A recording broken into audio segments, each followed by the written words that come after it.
In this break, His Excellency Anil Wadhwa will discuss how India is stepping up its Look East policy as they see Asia as the new powerhouse of the world and the potential improvements for the relationships between each of the ASEAN member states.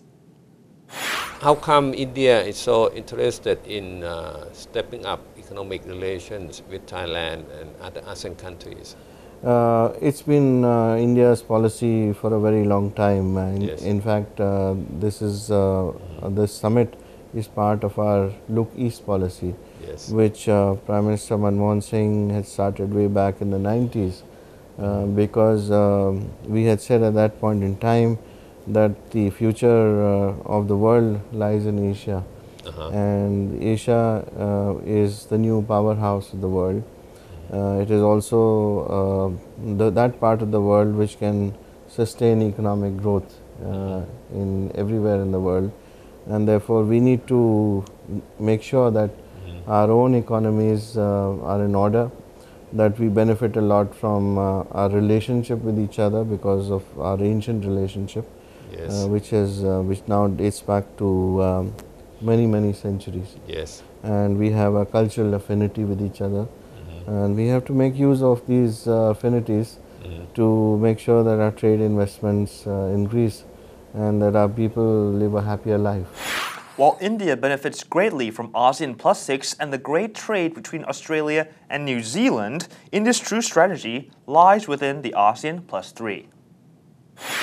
Well, we've been very supportive of this whole process from the very beginning. Yes. And it was actually at our insistence, along with Australia and New Zealand, that we were able to expand the ASEAN relationship with Plus 3 to Plus 6.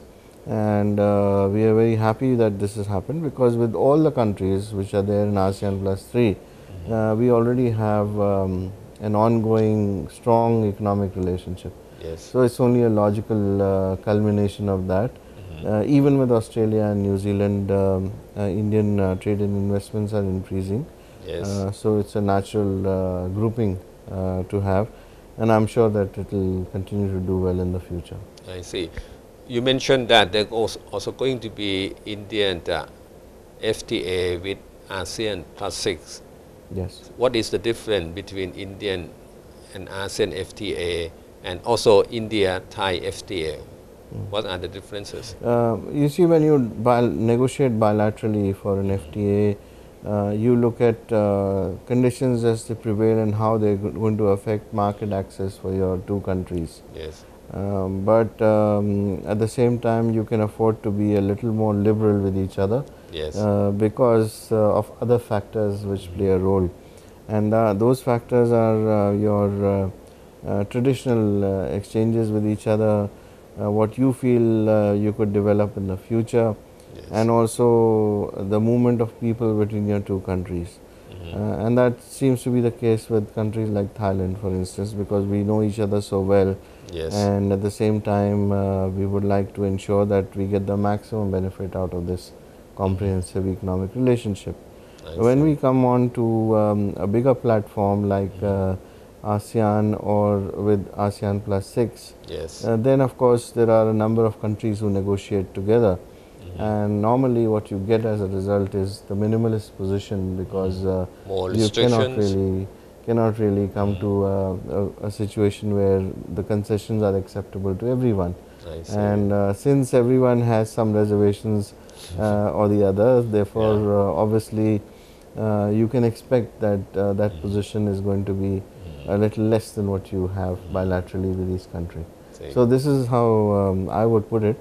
I'm not sure whether it actually happens in practice or not, but I would think that this is a logical way of looking at it.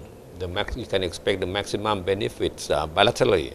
Of course. And maybe less on the multilateral. Perhaps, yes, because the number of countries involved are more. Yeah.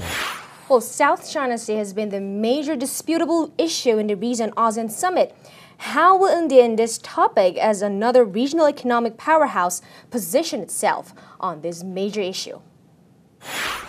Our position has been very clear from the beginning that we prefer a situation where we have freedom of navigation in the high seas, Yes. We prefer that all disputes, bilateral disputes, should be settled in a peaceful and negotiated manner.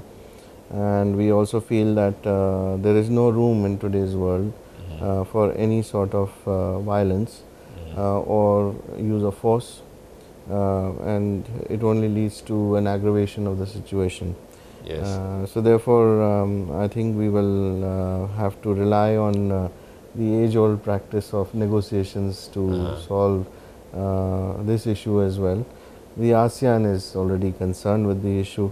India is not really involved in it, but at the same time, we have supported this course of action, a peaceful course of action in the South China Sea. And this has been Towards 2015. Yeah, and on the next break, let's roam the city and also the vision for the arts of ASEAN. Supported this course of action, a peaceful